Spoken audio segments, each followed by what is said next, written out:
This player has won the game, then in one move it was gone. I'm going to show you exactly why this happened and the exact 3-second habit that stop forever. Here is the uncomfortable truth about chess below 1200 elo. Most games are not won, they are lost. Not because your opponent is genius, not because that you have a better opening of or better end game. It's because only players blunder and the other player don't. You are been there, you spend 2 full minutes calculating a beautiful combination, knight to d5, rook lift, queen swap in, and the moment you are feeling good about yourself, you move a completely different piece straight into fork, and the second you click it, you see it. Instantly the stomach drop moment. Every single player watching this has felt that. It does not matter if you are 600 or 1200, the feeling is the same. And here it is what makes it worse. And here is what make it worse. It does not know about knowledge problem. You know what the focus, you know what the pin is, you know what an hanging base is. The problem is there, so why you keep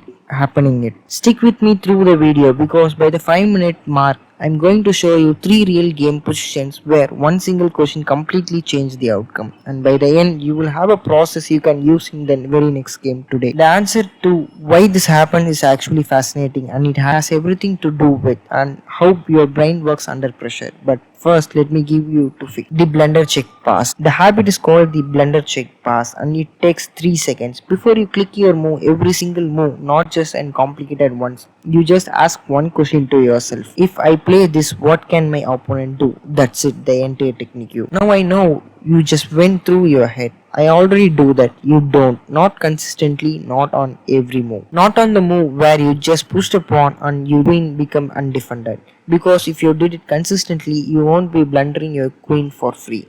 You won't be leaving your rook on end price. You won't be walking into a back rank made with a smile on your face. Here is the 3-step process to make this real and usable. Step 1. Find your candidate move. Use whatever process you want. Intuition, calculation, tactics, vibe, whatever gets you to a move. Step 2. By clicking, you do the pass. Scan 3 things. Check your opponent can give, captures they make, and attacks they can launch. Just do 3 things. Does your move hang anything? Does it block your own defender? Does it open a diagonal you don't notice? Give it 3 seconds. Step 3. Only then you do a move. That's the whole system. 3 seconds, 1 question, 3 scan points. At the grandmaster level, this happens automatically and takes the half a second. And at 800 to 1200 level, it has a conscious discipline. And here is the thing about discipline: it beats talent every time at this level because your opponent is not doing it either. Here is your first pattern, the back rank made, which here you need to find the right move of this position, right? So you need to pass for 3 seconds and you need to check what are the moves can white play here, right? White can just play the move, some other moves like rook to e4. He can centralize his rook, right? So he can play knight to d4 or knight to e5, but black has an idea to play in the next move bishop to a4, right? If you play some other moves like h3, then bishop to a4 will be played. It cannot be played because you will just take it's unmade. So there is some other moves like rook to d6 can be played, right? So you can attack this queen and ask the question to this rook. So you cannot play some other move like h3. So you need to find the right move in this right position, and it is known as the right move in this position is queen takes d7 check, and it's the brilliant move because it will take back with the rook, and you will play the move rook e8 check, rook d8, and rook takes d8 checkmate. So this is the equation and the answer for this puzzle, but you does not see the move which is queen takes d7.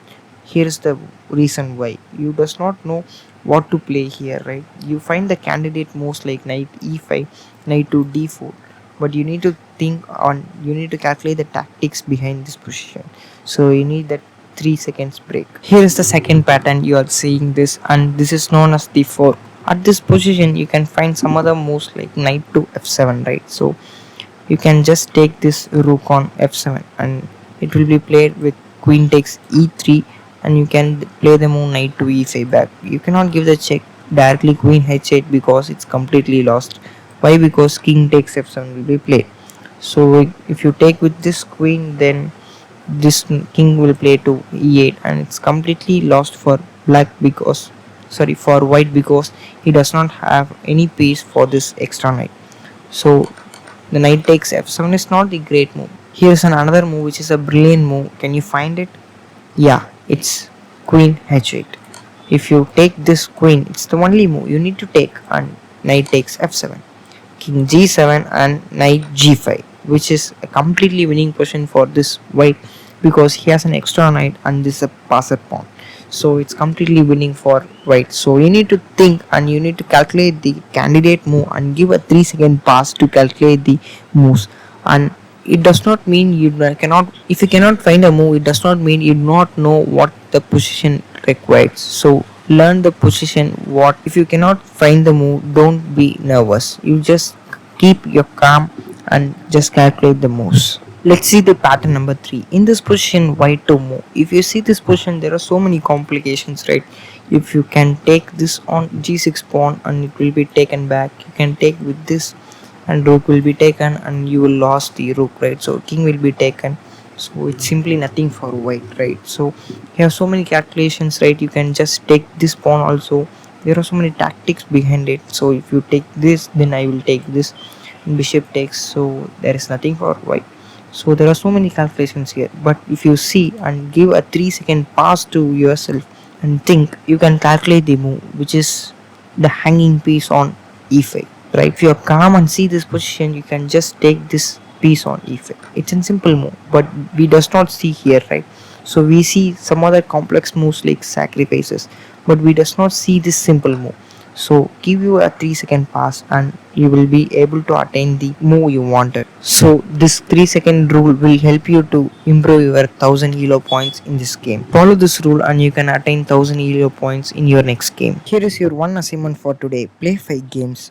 Before every single move, not just the tricky ones, everyone whisper the question to yourself what they can do. 3 seconds, scan, checks, captures, attacks, then move. That's it. Don't think about your rating, don't think about winning. Just focus on doing that and pass for every move for the 5 games. Then come down to the comments and tell me what's the worst blunder you have ever played. I'm not joking. I read every single comment. Drop it below. You will feel better by sharing it. Next week I'm releasing the video that covers the exact 3 opening mistakes that keep players stuck under 1200. Every player who study openings. If you don't want to miss that, subscribe so it lands in your feed automatically.